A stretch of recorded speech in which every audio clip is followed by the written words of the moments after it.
Estamos no ano de 5.785, desde a criação de Adem Rava no Gan Eden, no Jardim do Éden. Um ciclo de Torá terminou e outro ciclo de Torá se inicia. Então, venha conosco e se delicie das porções de Torá feitas exclusivamente para você. Eu, Nara Chaves, no Torá e Prosa. Neste vídeo de hoje, nós estamos dentro da Parashá de Noar e esse é a quinta porção da Parashá Noar. O que nós vamos ler, a leitura de hoje é Nirod. Quem foi? Ou quem pode ter sido Nimrod? Então é o que nós vamos ler na porção de hoje, na sexta porção de hoje.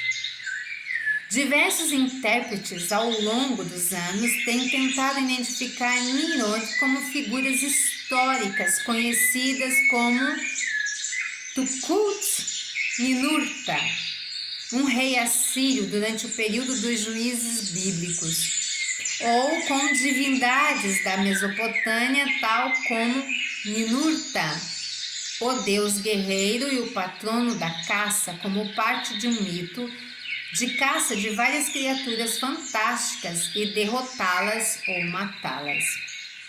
Em Bereshit, Gênesis, no entanto, Nimrod é claramente um ser humano.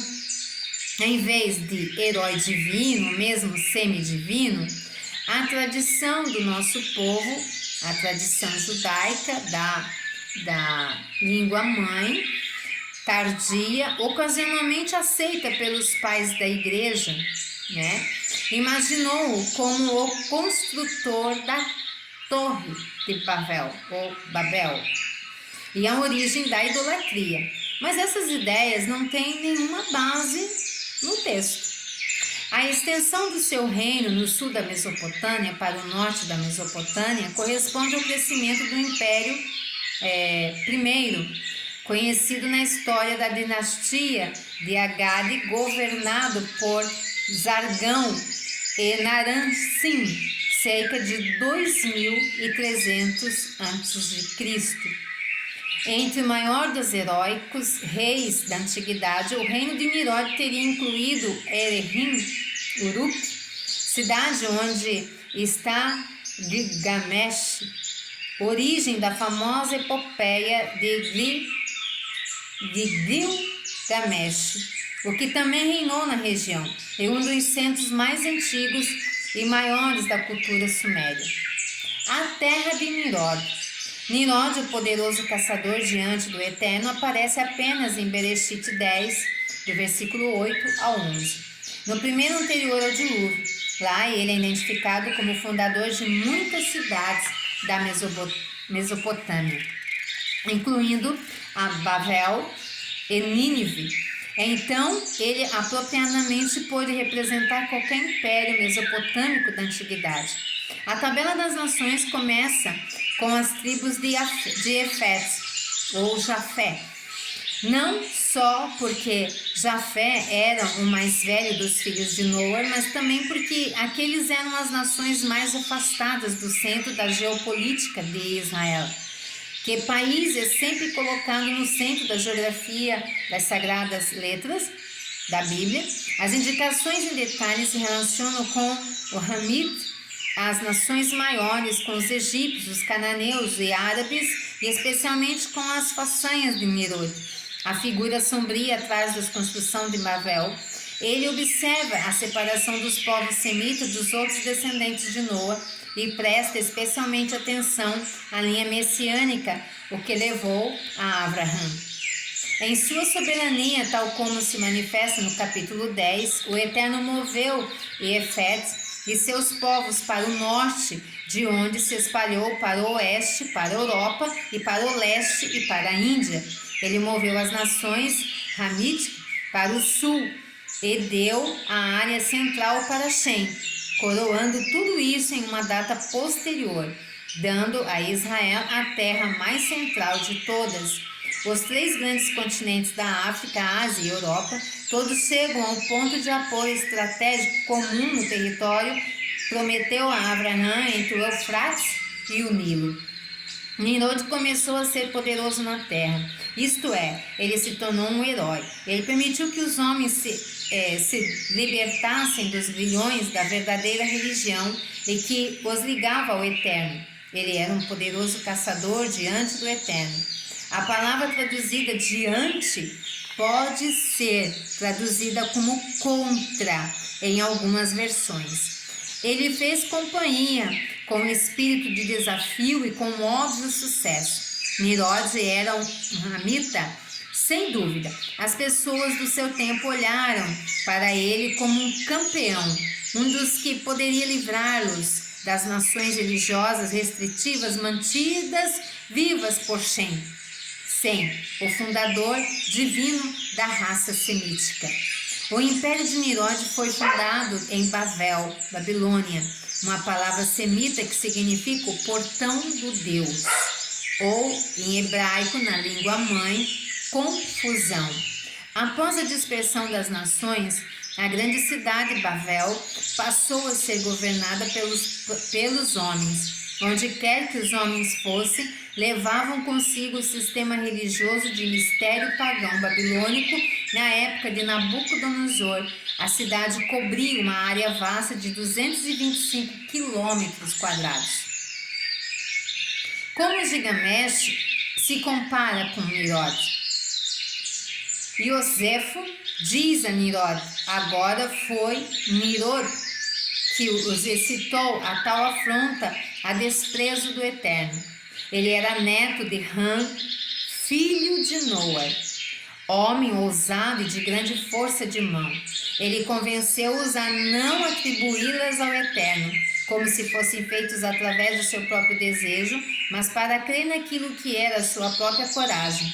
Adquiridos pela felicidade, além disso, ele mudou o governo gradualmente para a tirania, mas vendo outra maneira de transformar os homens do temor a Elohim para trazê-los em sua constante dependência ao seu próprio poder.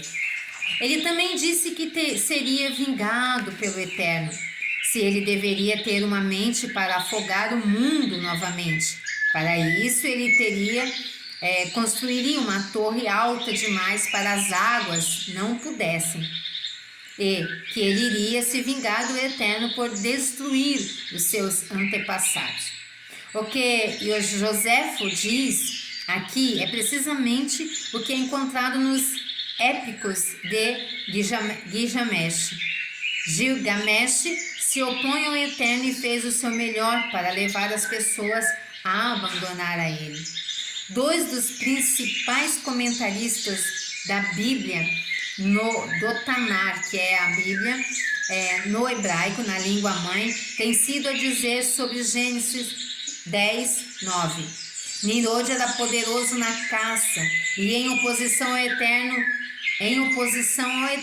e não diante do Eterno, no sentido de contra a vontade e propósito do Eterno. Ainda mais, em um sentido simplesmente superlativo.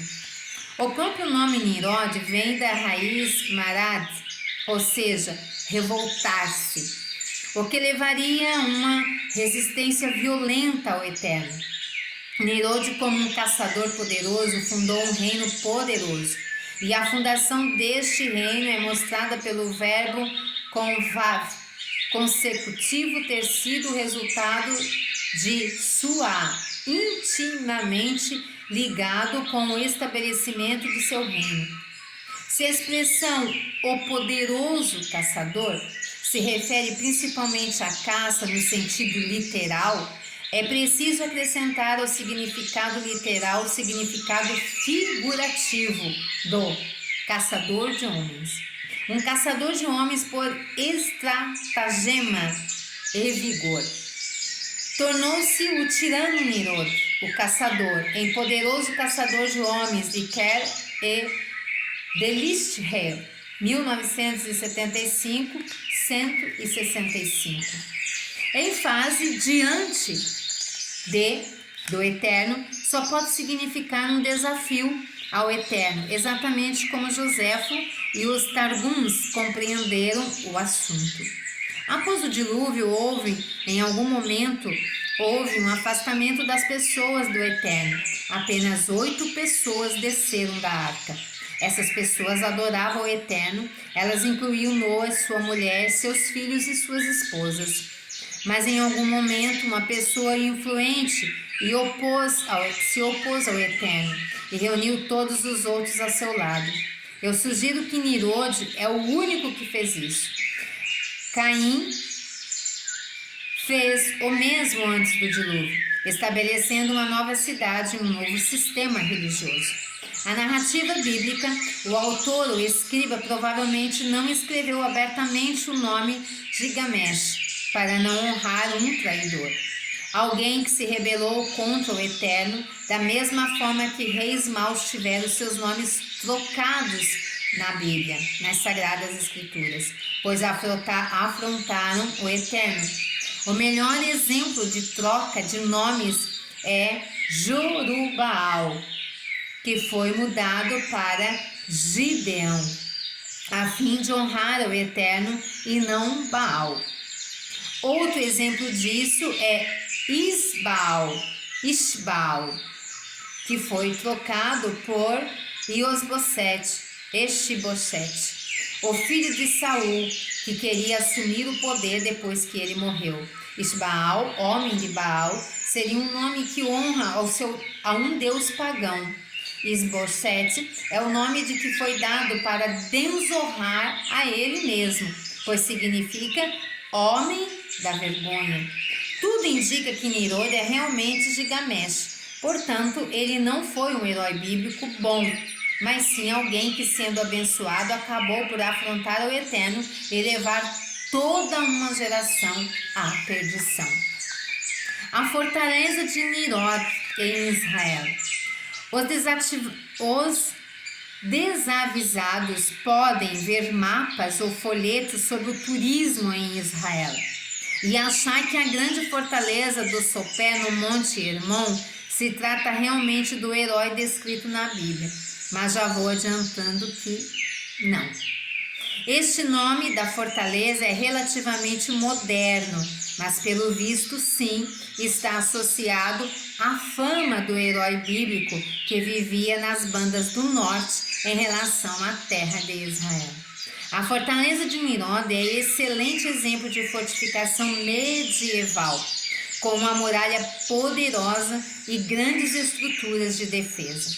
A fortaleza de Nirode, também conhecida como Nirode Kal Atef de Rikbar, é o local arqueológico da Idade Média, onde os restos de uma fortaleza que foi construída ao longo de anos, anfitriões mamelucos da região.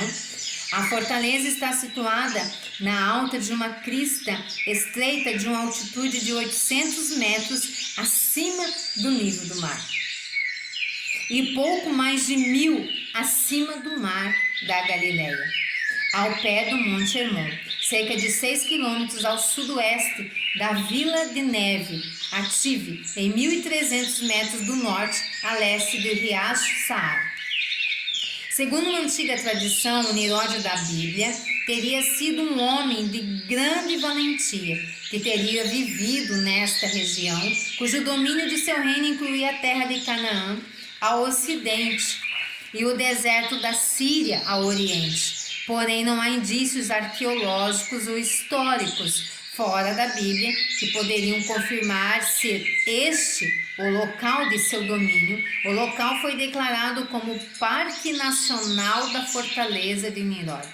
Hoje, a fortaleza é chamada pelo nome de Herói Bíblico Nimrod. Mas a primeira menção do forte, que pode ser vista em documentos do século XIV, do século XIX, durante o governo do Império Otomano na terra de Israel, o antigo nome da fortaleza de Sivabar, muitos mencionados a partir do século XIII, quando os fundamentos da cidadela foram postos próximo da sede do Conselho de Banias. Significa Zivibai, desacordo entre os defensores do significado literal do nome. Saltar-me em caça, e alguns dizem que a fonte dessas palavras de Ziviab, do árabe, significaria penhasco, uma palavra que combina bem com as características geográficas da fortaleza. Por muitos anos, os pesquisadores acreditavam que a fortaleza Nimrod era uma fortaleza dos cruzados construída no final dos séculos XX ou do século XII.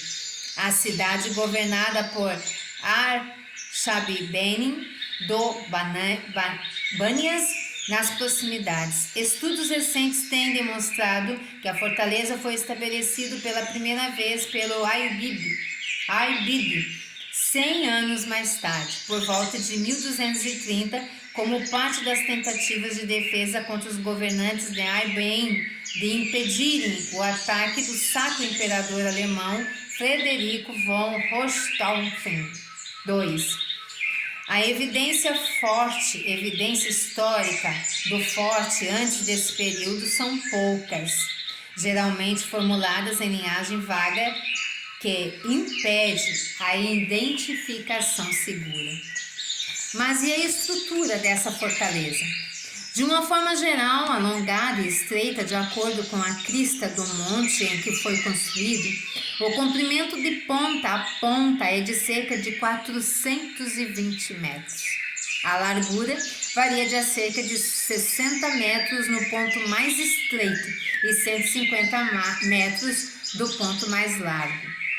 O forte foi cercado por uma muralha de rocha marrom com diversas torres. Isso cria uma diferença entre a parede norte, que é um penhasco muito íngreme, acima da barreira natural, quanto os invasores, onde está localizada e apenas uma torre, e na parede sul, onde estão 10 torres salientes que não projetadas para tornar mais difícil o acesso relativamente fácil a partir dele. Na parte ocidental da fortaleza estão 4 grandes torres, cuja finalidade era proteger o muro ocidental, que fica perto de uma extensa natural que permitia aos invasores a ganharem força diante das muralhas. Essa praça na parte ocidental está localizada no estabelecimento Carros, na estrada do parque. Na parte oriental da fortaleza foi construída a Torre da Coragem. Esta é realmente uma fortaleza dentro de uma fortaleza, que se destina a cobrir o último recurso caso as paredes exteriores do forte fossem violadas. A Torre da Coragem está elevada em relação às outras partes da fortaleza e domina todas as partes de suas partes. Esta torre ainda conta com as salas magníficas, piscinas e muitas salas. Por isso, presumivelmente, foi o forte onde o governador vivia permanentemente ali. Durante essa existência, o castelo foi dividido em 2 partes. No topo, a Torre da Bravura, e aos pés uma torre que era uma pequena, no muro do sul. Uma torre que estava à esquerda em apenas ruínas, a parte ocidental da fortaleza, a parte inferior que se concentrou nas estruturas administrativas, tais como reservatórios. Esta área tinha suas entradas, todas as entradas da fortaleza fariam parte das torres de defesa, com todas as torres tinham portas para protegê-las. Eu espero que tenha trazido conhecimento para você sobre Nimrod, um pouco de Nimrod, um pouco de história para você. Eu espero que você esteja e fique bem, né? Eu espero ter contribuído com você, então não esqueça de deixar o seu like, compartilhar, curtir, se inscreva no canal, ajude a crescer, né? Lehi Traot, até a próxima!